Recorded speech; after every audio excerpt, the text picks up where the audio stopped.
And then we're now on a 5-minute timer. We got to get all of our stuff back in the next 5 minutes, or we've lost like months of farming.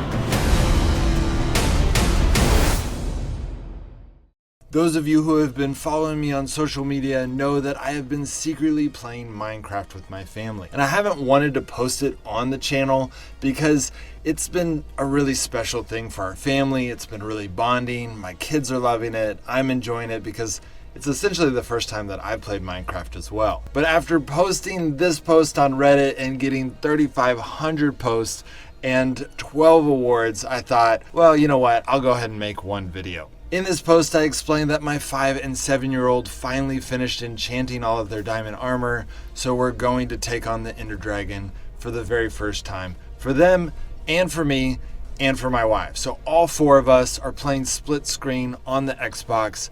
It is all of our first time. We don't really know what we're doing. I had seen it, so I knew I needed to bring bows and arrows. That's pretty much all I knew going into it. So unfortunately, the Xbox only lets me record 2 minutes at a time, but I was able to get 5 clips of that battle, so I figured I'd show them to you. Okay, so I'm starting working on the bridge here. There may be a faster way to do this, I'm not sure. We had a lot of extra cobblestone, so we went at it. And my wife is helping me out. Her gamer name's Aowen, and she's pretty good. She really likes to design things. That's her main, her forte is designing beautiful houses. And I had this thought that maybe one of my kids is going to fall off the platform. So I had extra potions. I threw down that potion of feather falling just in case. Obviously, if they fall into the void, it's not going to help. But I thought maybe that would help save some lives. So my wife's helping a lot. But at this point, she ends up switching and she totally falls. So I thought it was going to be one of my kids, but it's my wife. And so I'm over here like, oh no, I've got to save her. I'm not really that great at the bow.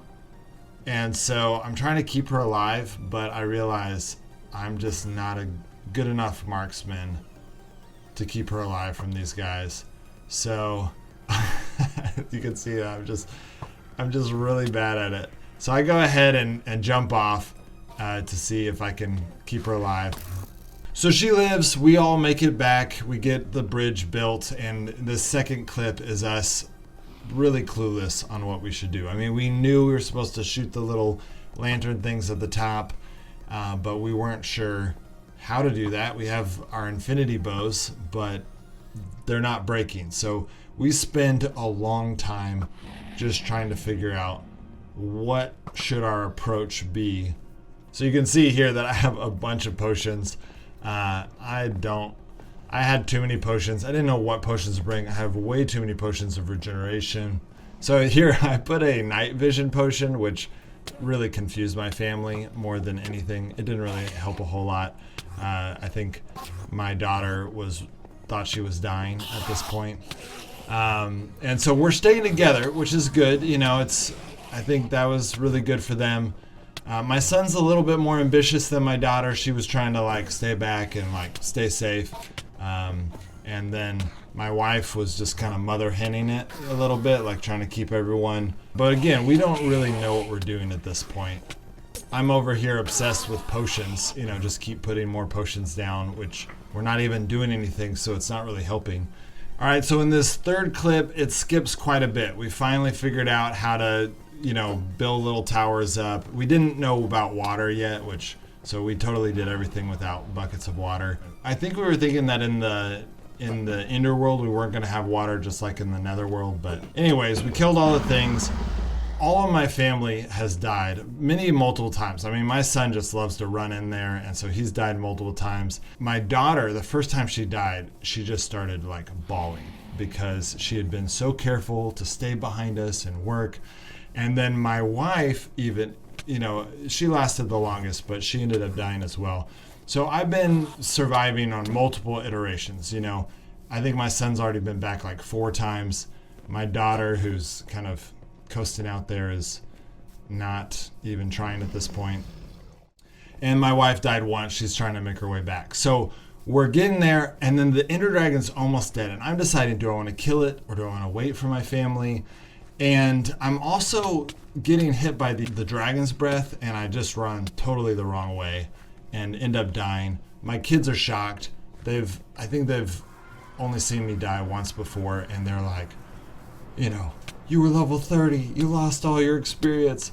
And then we're now on a 5-minute timer. We got to get all of our stuff back in the next 5 minutes, or we've lost like months of farming. Okay, so in this fourth clip, we're still in this timer. We got 5 minutes to get our stuff back. My daughter just died to a...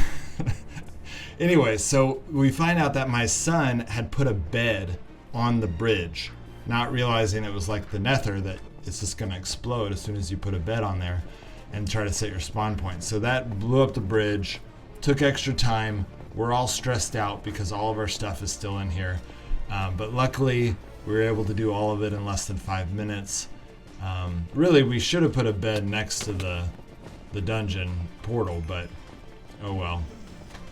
We'll do that next time. So I get most of the stuff, and we're like, okay, we're gonna regroup. The Ender Dragon healed himself somehow, even though the pillars were gone. But the pillars are still gone, or the little lantern thing, so he's not gonna heal himself anymore.